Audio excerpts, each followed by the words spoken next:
ये कहती हैं कि मैंने तो अपनी वालदा से मिलना है। वालदा रोती हैं ज़ारों कतार जब फ़ोन आता है, वीडियो कॉल करवाई जाती है और उसके बाद ये मंजरनामा है कि ऑफलोड कर दिया गया। 18 साल की उम्र में ये बाय बर्थ बंगालन है, बांग्लादेश की सिटीज़न थी।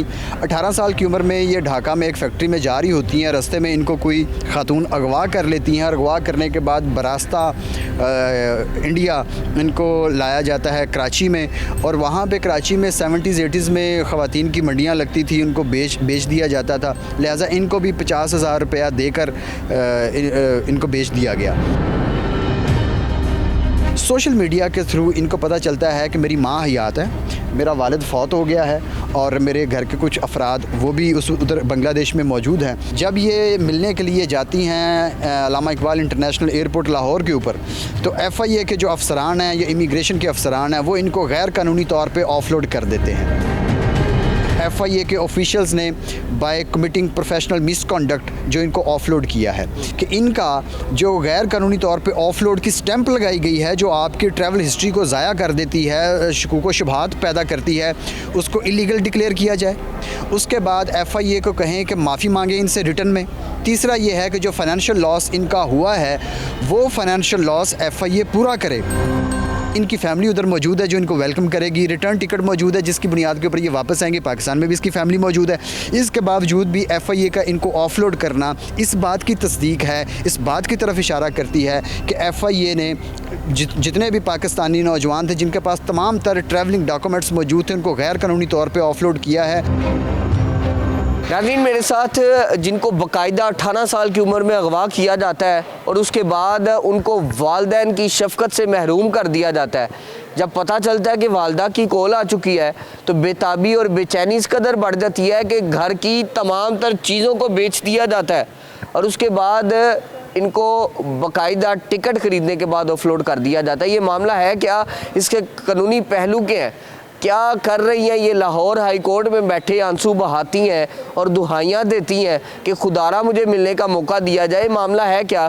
तमाम तरह हक़ाइक़ अली चंगेज़ी साहब से जानने की कोशिश करते हैं। अस्सलाम वालेकुम सर, कैसे हैं आप? खैरियत से? जी वालेकुम। ये आपकी क्लाइंट है, ये क्या मामला हुआ कि इनको ऑफलोड कर दिया जाता है? ये क्या मामला है क्या?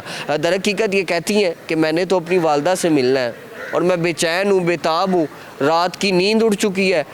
कहती हैं हर हाल में मुझे मिलवा दिया जाए। वालदा रोती हैं ज़ारों कतार जब फ़ोन आता है, वीडियो कॉल करवाई जाती है और उसके बाद ये मंजरनामा है कि ऑफलोड कर दिया गया। सबसे पहले मैं आपका शुक्रगुज़ार हूँ। मैं केस के थोड़े से फैक्ट्स बड़ी प्रिसाइजली बयान कर दूँ। ये 18 साल की उम्र में, नाम इनका रज़िया बीबी है। 18 साल की उम्र में ये बाय बर्थ बंगालन है, बांग्लादेश की सिटीज़न थी।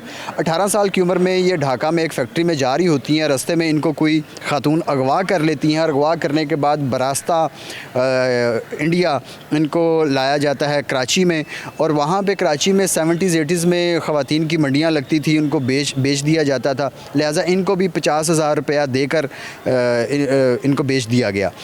परचेज़र इनका अच्छा था, उसने अपने बेटे के साथ शादी करवा दी। हंसी खुशी इनकी ज़िंदगी गुजरती रही है। एक इनकी बेटी है। अब पाकिस्तानी कानून के मुताबिक, सिटीज़नशिप एक्ट के मुताबिक, जब इनकी शादी पाकिस्तानी शहरी से हो गई तो ये पाकिस्तान की इनकी सिटीज़न है, इनको शहरियत मिल गई।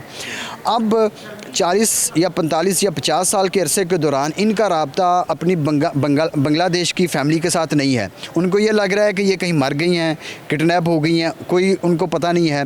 इनको ये है कि अब उनके साथ कोई राब्ते का कोई ज़रिया ही नहीं है।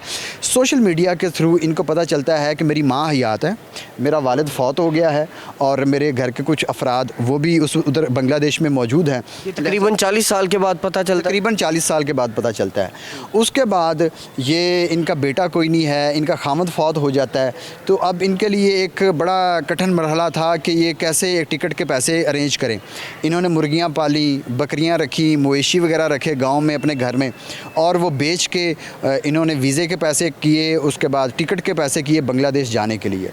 40 या 50 साल के अरसे के बाद जब ये अब इनको पता चलता है मेरी माँ ज़िंदा है, और उन्होंने कहा जी मुझे ज़िंदगी के आखिरी अयाम में मेरी एक ही ख्वाहिश है। रातों की नींद उड़ चुकी है, मैं सो नहीं पाती हूँ, मुझे मेरी माँ की शक्ल बार बार जो है वो आंखों के सामने आ जाती। तो माँ ने कहा कि आखिरी ज़िंदगी के आखिरी अयाम में मुझे आके मिल जाएं। जब ये मिलने के लिए जाती हैं अल्लामा इकबाल इंटरनेशनल एयरपोर्ट लाहौर के ऊपर, तो FIA के जो अफसरान हैं या इमिग्रेशन के अफसरान हैं वो इनको गैर कानूनी तौर पे ऑफलोड कर देते हैं। यही वजह है कि लाहौर हाई कोर्ट में आज मैंने पिटीशन दायर की under article 199 constitution of Pakistan 1973 के इसके फंडामेंटल सब्सटेंशियल कॉन्स्टिट्यूशनल राइट्स को वायलेट किया है FIA के ऑफिशियल्स ने बाय कमिटिंग प्रोफेशनल मिसकॉन्डक्ट, जो इनको ऑफलोड किया है। ये प्रेयर बड़ी इंपॉर्टेंट है। एक इस्तदा ये की गई है कि इनका जो गैर कानूनी तौर पे ऑफलोड की स्टैंप लगाई गई है, जो आपकी ट्रैवल हिस्ट्री को ज़ाया कर देती है, शकूक व शुबहात पैदा करती है, उसको इलीगल डिक्लेयर किया जाए। उसके बाद FIA को कहें कि माफ़ी मांगे इनसे रिटर्न में। तीसरा ये है कि जो फाइनेंशियल लॉस इनका हुआ है वो फाइनेंशियल लॉस FIA पूरा करे। वो टिकट भी है, उसमें वीज़ा भी है। अब देखें फरवरी में इनका वीज़ा इनको लगा, टिकट इन्होंने परचेज़ की और उसके बाद इनका वीज़ा एक्सपायर हो गया। अच्छा, मुझे ये बताइएगा, चूँकि आपने वीज़ा की भी बात की, टिकट की भी बात की, कानूनी तमाम तर दस्तावेज़ात इनके पास मौजूद हैं और आपने कहा कि गैर कानूनी तौर पर जो है इनके पासपोर्ट पे इनकी दस्तावेज़ात के ऊपर जो है वो एक स्टैंप शाया कर दी गई। मुझे बताइएगा कुल मालियत जो है इस वक्त जो इन्होंने बेची है, जिसका नुकसान और अजाला इनको करना पड़ा है और देखना पड़ा है, ये कितनी कुल मालियत बनती है? तकरीबन 3 से 4 लाख मालियत बनती है। उसके बाद जो गैर कानूनी ऑफलोडिंग में लफ्ज़ इस्तेमाल कर रहा हूँ, इसके पीछे एक स्टैंडिंग ऑर्डर है FIA का, जो अपनी स्टैचूटरी कैपेसिटी में FIA उसको फॉलो करती है, जिसके अंदर पैरामीटर्स डिफ़ाइन किए गए हैं कि FIA किन किन वजूहात की बुनियाद के ऊपर किसी बंदे को ऑफलोड कर सकती है।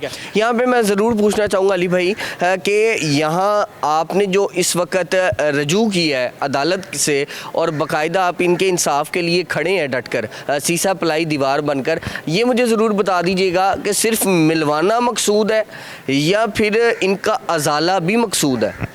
अजाला भी मकसूद है और इनको मिलवाना भी मकसूद है। उसके बाद हम स्टैंडिंग ऑर्डर की बात कर रहे थे। स्टैंडिंग ऑर्डर के अंदर मौजूद है कि अगर कोई शख्स या ट्रैवलर, उसका क्रिमिनल रिकॉर्ड मौजूद है, नाम ECL लिस्ट में मौजूद है, अगर प्रोविंशियल या फेडरल गवर्नमेंट की तरफ से कोई ऐसा रिस्ट्रेनिंग नोटिफिकेशन जारी हुआ है कि ये बंदा पाकिस्तान की टेरिटरी से बाहर नहीं जा सकता, या फिर उसका जो ट्रैवल डॉक्यूमेंट्स हैं वो फोर्स्ड हैं, या उसका किसी जुडिशरी की तरफ से उसकी बेल वगैरह कैंसिल हुई है, या वो कन्विक्टेड पर्सन है, फिर FIA उसको ऑफलोड कर सकती है। That is known as legal offloading. लेकिन इस माह का ना ECL में नाम है, ना क्रिमिनल रिकॉर्ड मौजूद है, ना कोई FIR नहीं, ना गवर्नमेंट की तरफ से कोई नोटिफिकेशन जारी हुआ है, ना जुडिशरी की तरफ से कोई कन्विक्टेड है, ना मतलूब है। इसके बावजूद ना इनके पास रिटर्न टिकट भी मौजूद है, इनका जो पासपोर्ट ट्रैवल डॉक्यूमेंट्स हैं वो फौज नहीं है, इसके बावजूद FIA ने इनको ऑफलोड किया। इम्पॉर्टेंट चीज़, पाकिस्तान में DG FIA ने एक रिपोर्ट जमा करवाई जिसमें 50,000 से ज़ायद मेरे पाकिस्तान के नौजवानों को ऑफलोड किया गया FIA ऑफिशियल्स की तरफ से, सिर्फ इस सस्पिशन की बुनियाद के ऊपर, इन खदशात की बुनियाद के ऊपर कि ये लोग बाहर जाते हैं, डंकी लगाते हैं और गैर कानूनी काम करते हैं, इस वजह से ऑफलोड कर दिए थे। लेकिन सर ये माँ तो चल भी नहीं सकती, इनकी उम्र भी 60 से 70 साल है। उसके बाद ये तो बांग्लादेश से आगे कहीं यूरोप नहीं ना जा सकती, डंकी नहीं लगा सकती, ये चल भी नहीं सकती। पोलियो की ये मरीज़ा थी, इनकी वैक्सीनेशन रिपोर्ट मैंने साथ पिटीशन में अटैच की हुई है, एनेक्सर की हुई है। उसके बाद ये गैर कानूनी काम भी नहीं कर सकती। इनकी फैमिली उधर मौजूद है जो इनको वेलकम करेगी, रिटर्न टिकट मौजूद है जिसकी बुनियाद के ऊपर ये वापस आएंगे। पाकिस्तान में भी इसकी फैमिली मौजूद है। इसके बावजूद भी FIA का इनको ऑफलोड करना इस बात की तस्दीक है, इस बात की तरफ इशारा करती है कि FIA ने जितने भी पाकिस्तानी नौजवान थे जिनके पास तमाम तर ट्रैवलिंग डॉक्यूमेंट्स मौजूद थे, उनको गैर कानूनी तौर पे ऑफलोड किया है और ये मेरे ख्याल में इंटीरियर मिनिस्ट्री को जवाब इसका देना पड़ेगा। अच्छा, ये मुझे आखिरी सवाल ज़रूर बता दीजिएगा कि इनको आप इंसाफ के लिए रजू तो कर लिया है, लेकिन ये मामला, ये केस कब तक देख रहे हैं और इनको जो इंसाफ मतलूब है क्या वो मिल भी सकेगा या नहीं? और उसके साथ साथ वो 50,000 नौजवान क्या वो भी अदालत से रजू कर सकते हैं इन तमाम मामलात पर? बिल्कुल, वो अदालत से रजू कर सकते हैं। FIA ऑफलोड, गैर कानूनी ऑफलोडिंग का मामला मैंने ही पिटीशन दायर की थी और मैंने ही इस्लामाबाद और लाहौर में उठाया था और वो बच्चे नौजवान अभी मलेशिया में मौजूद हैं। और जब वो एयरपोर्ट पे जाने लगे तो FIA हुकाम ने उनसे एक वीडियो भी बनवाई कि आपने संधू साहब को इंटरव्यू में कहा था कि हमने पैसे लिए हैं, अब उनको मैसेज करेंगे हमने पैसे कोई नहीं लिए तो फिर जाने देंगे। अब उनको रोक सकते नहीं थे क्योंकि हाई कोर्ट का ऑर्डर मौजूद था। उन्होंने मुझे मैसेज किया जी कि हमने तो पैसे नहीं लिए थे तो इसलिए वो बात को छोड़ दें। ये चीज़ें मौजूद हैं। इनके केस में मैंने प्रेसिडेंट ऑफ पाकिस्तान को, प्राइम मिनिस्टर ऑफ पाकिस्तान को, उसके बाद पार्लियामेंट्री अफेयर्स जो है मिनिस्ट्री, उनको मैंने एप्लीकेशंस भी जमा करवाई और ग्रीवेंस लेटर उन्होंने सर्व किया DGFIO को। इसके बावजूद भी कोई एक्शन नहीं लिया गया। असिस्टेंट डायरेक्टर लाहौर एयरपोर्ट, उनकी मुझे कॉल आती है, मुबारक हो संधू साहब। मैंने कहा जी किस बात की? कहते हुए जो माँ जी की एप्लीकेशन आपने मूव की थी, हम आप कहते हैं, आपको तस्दीक करते हैं कि आप उनको लेके आएँ, श्योरिटी देते हैं, आप उनको लेके आएँ, हम उनको जाने देते हैं।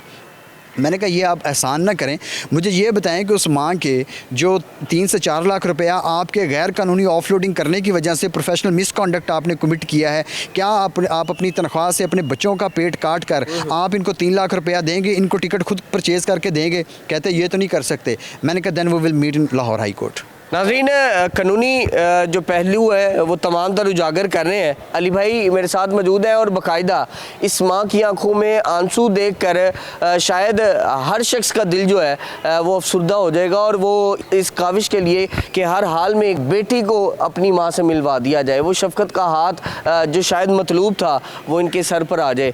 तो कोशिश करेगा। इस वक्त ये बाकायदा कानूनी जंग लड़ रहे हैं और इनका कहना है कि जल्द ये अपनी माँ से भी मिलेगी और उसके साथ साथ वो खुशगवार लम्हात जो है वो पूरी कौम देखेगी। मुझे आज के प्रोग्राम से दीजिए इजाज़त। मुलाकात करूंगा अगले प्रोग्राम में अल्लाह ने के बाद।